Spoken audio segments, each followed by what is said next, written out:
After my divorce from my husband, I moved back to my hometown to raise my child. Out of the blue, I received a message from Christine after 3 years of no contact. She said she came back to town and had given birth. Guess what? I had a baby. I'm expecting a gift from you. Are you still a single mom, Renee? That's too bad. I'm living a happy life with Michael, just so you know. It seems like Christine just wanted to boast about her happy life to me. The thing is, this wasn't the first time Christine took someone precious away from me. Perhaps she sees me as an easy target. However, now I have someone strong by my side. The moment Christine would face her reckoning was getting closer by the second. People always say your name doesn't match you. My name is Renee. Because of my plain appearance and reserved personality, I've always been teased that my name is too fancy for me. On the other hand, Christine was the friend everyone boasted about. She was beautiful, adept at everything, and had many acquaintances. Even though we were total opposites, she was friendly to me. We first met in the drama club during high school. While Christine was always the lead type, I was more suited for behind-the-scenes work and was responsible for the sound system. However, a turning point came for me. I fell in love with a senior member of the drama club. Time passed, and the senior didn't seem to notice my feelings. I was getting anxious, as his graduation was approaching and soon there'd be no more connection between us. So, I mustered up the courage to write him a letter. I've always liked you. Please, will you go out with me? That's all I could muster in this brief note. I made sure to sign it with Renee at the bottom. Christine knew I wrote the letter and offered to give it to the senior for me. But in reality, she crossed out my name and replaced it with hers before giving it to him. Apparently, she even told him I wrote the letter as a joke. She's just toying with your feelings. Don't you think that's cruel of Renee, is what she reportedly told him. That was a blatant lie. She had fabricated this story just to ruin my one-sided love.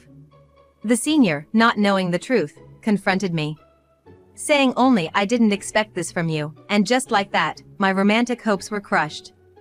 Christine and the senior dated for a brief period, but soon she dumped him without a second thought. That's when I realized that Christine had been using me as her sidekick. After high school, I went to a vocational school in New York. Christine, it seemed, went to a renowned community college nearby.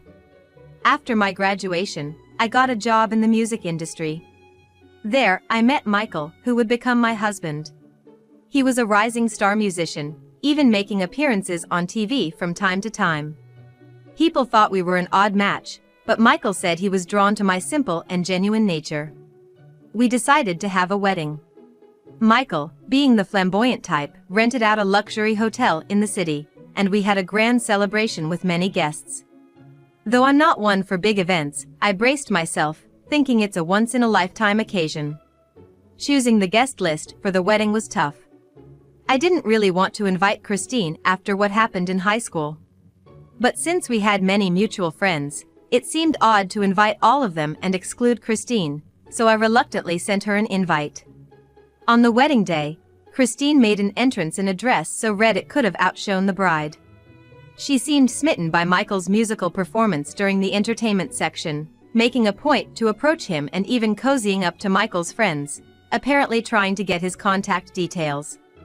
Back then, I simply thought it was nice for Michael to gain another fan, but I was wrong. Soon after we started our married life, Michael began acting differently than when we dated.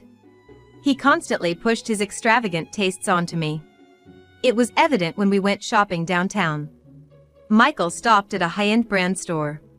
"Hey, try this on." "What?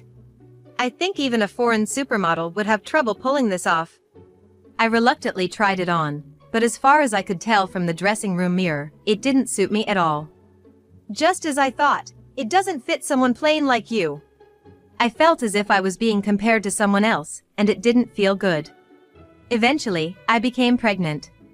I hoped that having a baby would make Michael more supportive, but he showed no such inclination. He seemed busier than ever, not just with work but also filling his schedule with private engagements and outings. In the end, he never once accompanied me to the hospital, even up to the day of delivery. The time came, and I gave birth safely. Our daughter was beautiful, but after childbirth, I was physically and mentally exhausted. Suddenly, there was a loud knock on the hospital room door. I thought it was Michael, but when I let them in, he had brought several of his friends. Michael barely paid any attention to our daughter and seemed more interested in taking photos, uploading them to his social media right there and then. When I was discharged and returned home, I found the house in utter chaos. To make matters worse, the crib that I had asked Michael to order was nowhere to be found. I haven't gotten around to it. Ordering stuff is such a hassle. Then where is our baby gonna sleep? Isn't figuring that out your job as the mom? The room was so messy it seemed impossible to even place a crib. In a rush, I tidied up and prepared my own futon to let our daughter, Luna, rest. Even after we began our life as a family of 3, Michael's outings didn't lessen. While his job had no fixed hours and he often returned home late, his overnight stays increased to a concerning extent. Then, I heard words I couldn't believe. "I want us to split." What about Luna? I never wanted a child in the first place. If that's the case, you shouldn't have. You're the one who got pregnant. It's your fault for complicating things. His words were incredibly hurtful. Initially, I was against the idea of divorce, but considering Michael's lack of involvement in household duties and the fact that Luna wasn't attached to him, I decided to return to my parents' home in Nebraska and raise Luna there. Life in the peaceful town was better than I expected.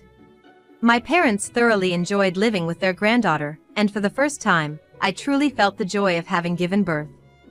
It wasn't until some time after moving back to Nebraska that I learned the real reason for the divorce. I stumbled upon an article Michael posted on social media. With the caption "We're married," there was a photo of Michael and Christine. I felt dizzy. Once again, Christine had taken away someone precious to me. To add insult to injury, Christine was wearing the expensive brand dress that I couldn't pull off. As I sat there in shock, my phone rang. It was Christine. "Hey, long time no see. Saw my post? Heard you moved back to Nebraska. What a shame. Michael and I are enjoying city life.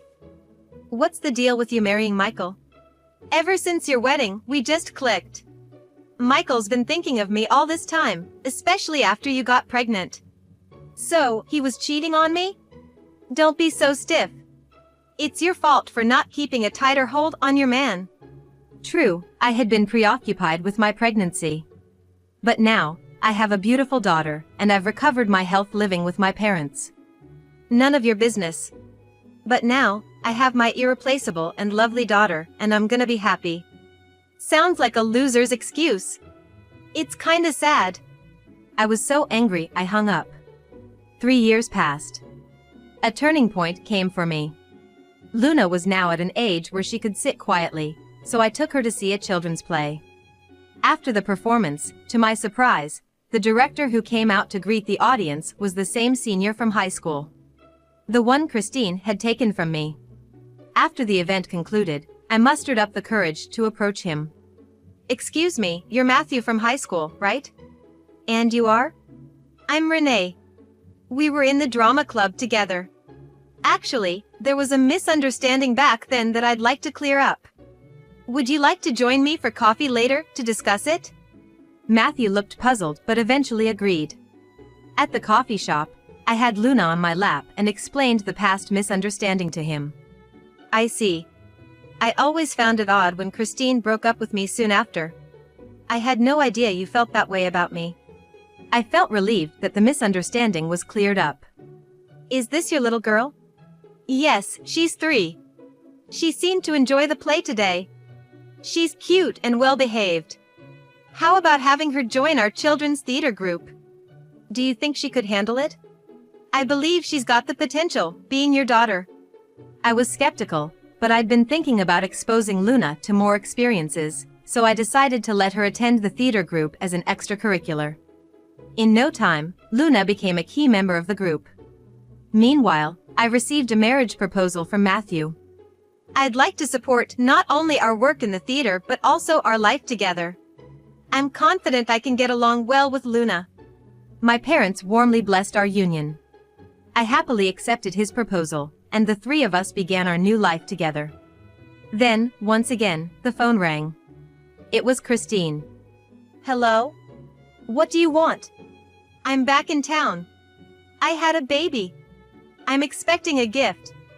After twice taking away the people dear to me, she had the nerve to say that. Aren't you still a single mom, Renee? Poor thing.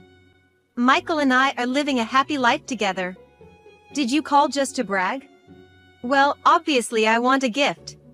Also, I thought it'd be nice to let you see Michael. He's quite the star now. I'll let you see him once. Disgusted by her selfish talk, I was about to hang up, but Matthew seemed interested in what she was saying. I muted the call and briefly explained the situation to him. Why not? It's a celebration, let's go congratulate them. I also have something to say to Christine. Resuming the call, I told Christine we'd come to celebrate. The day we visited Christine's home arrived. I dressed up as much as possible, intricately braided Luna's hair, and ensured we looked impeccable. Matthew was supposed to come with us, but a sudden job came up, making him late. Nevertheless, we headed to Christine's house with a large group. Actually, when I told my parents we were visiting Michael's place, the word spread among the relatives who were eager to see the now famous musician. Christine, always wanting to be the center of attention, readily agreed. Having this large group with me gave me confidence since I wasn't looking forward to facing the couple alone. Christine's house was located in a modest part of our hometown. A place I knew she wasn't particularly fond of. We're here. Michael's here too. You must be happy to see him after so long. Ignoring her sarcastic remark, I walked into the room. The relatives curiously observed Christine, wondering what kind of woman Michael had ended up with. Christine didn't seem to enjoy the attention. We were guided to the living room table and served tea. The tea was lukewarm, smelled odd, and tasted terrible. Luna took a sip and grimaced, but quickly returned to her polite demeanor.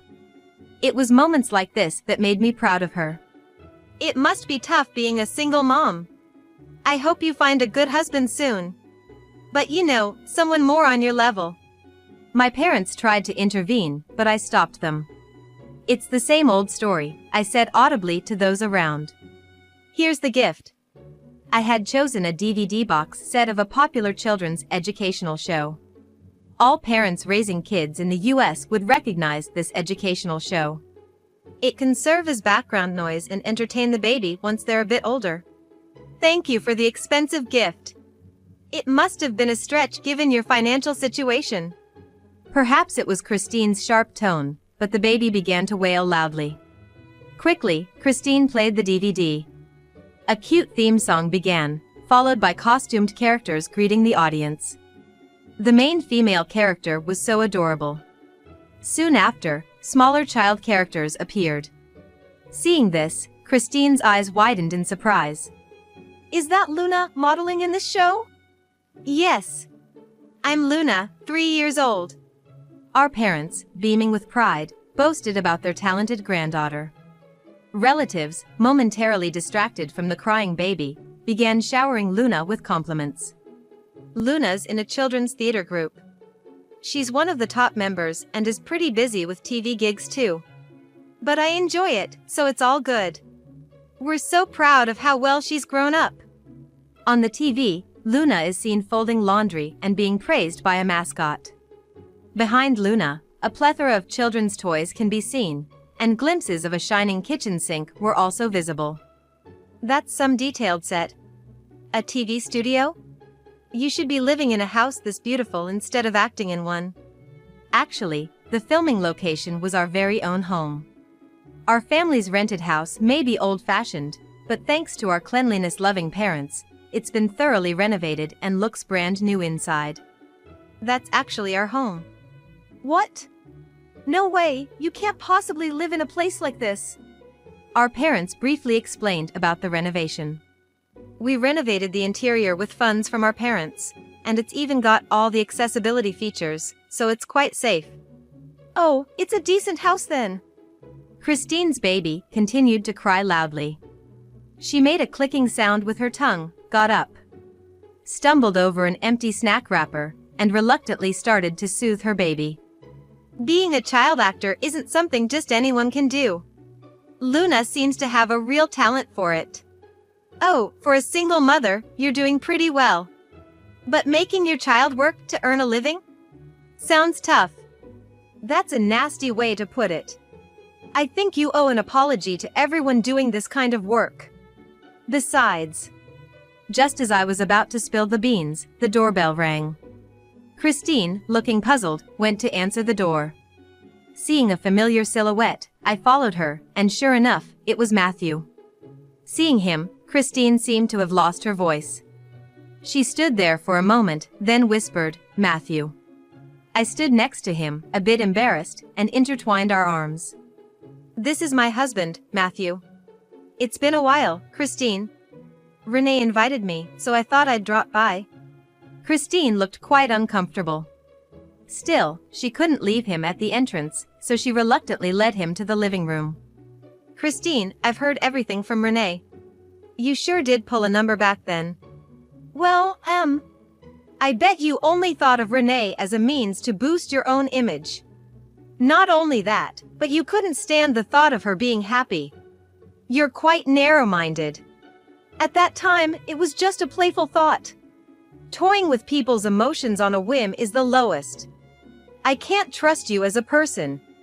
No, actually, I admired you back then. You think a last-minute excuse will work now? I must have been easy to fool. Matthew understands now. We're living happily as if nothing happened." Just then, Michael emerged from the back of the room. Seeing him after such a long time, he had gained a considerable amount of weight, looking quite mismatched with Christine.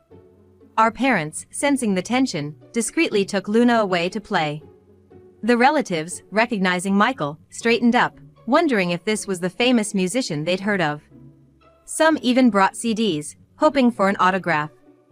Matthew began to explain to Michael about Christine's past actions during their college days. Michael's face turned ashen. "So, stealing Renee's man wasn't your first time? I was a victim too. You're in for a tough time." The room buzzed with whispers. Michael took a gulp, seemingly parched, and took a sip of tea from Christine's cup. But immediately, he frowned and slammed the cup on the table. "Again with this awful tea. You can't even make proper tea. I'm your husband, and this is embarrassing." We all silently nodded in agreement. "But I only drink soda usually. I'd like some appreciation for even making tea. Always with that attitude. Acting high and mighty every time you do a tiny bit of housework." The couple's quarrel went on for a bit before Michael finally calmed down and took a seat. "I should have introduced myself earlier. I'm contracted with a production company as a musician." "I'm well aware. I work with that company." Matthew pointed to a DVD with a director's name on it. Christine was taken aback when she saw the name. "I'm currently directing children's plays. Still sticking to my original passion." "It's not fair. Why does Renee always get the good guys? Michael has gained so much weight and isn't as wealthy as when we met. There's nothing good about him now." "You thought of me like that?" "Yes, even after giving birth to our child, you never help. You wanted the kid. I thought you'd earn more once we had a child." "That's a terrible reason. Ever since we started dating, Michael has become stingy, and I can never buy the things I want." Our parents whispered amongst themselves, frowning. The relatives, who claimed to be fans of Michael, sensed the storm brewing. "Arguing in front of others is unseemly. Isn't it bad for the baby's upbringing?" Christine was taken aback for a moment, but retorted, "You're just a behind-the-scenes guy. Compared to my Michael, there's a world of difference." Matthew smiled and started operating his smartphone. Seeing Matthew, usually not one to use his phone in public, our parents and I stared in curiosity. "Christine, have you seen the news? It's trending right now." Matthew showed his smartphone screen. The news headline read, "Famous musician in debt due to wife spending." With a shocking headline, there was an article revealing that Michael's wife, Christine, was drowning in debt behind her glamorous lifestyle. Apparently, she had been continuously borrowing money from Michael's business acquaintances. Michael had completely lost his credibility, and his contract with the production company was expected to end within the year. This news left me and everyone else present utterly stunned. What's the meaning of this? That's just fake news. You can't believe it. This was news to me too, so I intently stared at Matthew's smartphone screen. Isn't this true? Your social media is always bragging about luxuries. Where's that money coming from? Huh? I haven't been giving Christine that much allowance. Just then, my mom tried to stand up, reaching for the closet's knob. However, the closet wasn't properly closed, and she stumbled back.